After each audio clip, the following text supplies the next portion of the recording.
Ang daming teknolohiya na available na ngayon sa market. Paano ko ba gagawin at gagamitin ang modern technology para sa trabaho naming mga pulis?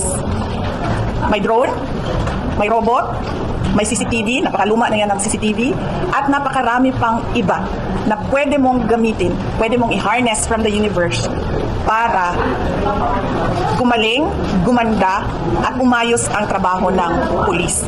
Bakit nandoon ka pa rin sa ilalagay ko ang pulis sa kanto? Na with a drone, with a robot, kasi robot ang pagkakaalam ko sa pangalan nila, na pwede mong ano tawag yan? Hindi, ikalat. Hindi.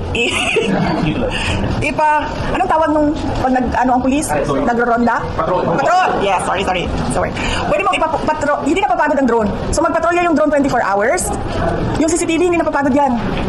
So yung CCTV mo, 24 hours. Bakit nandoon ka pa rin sa ilalagay ko ang pulis na hindi mo talaga mahabol yan lahat with your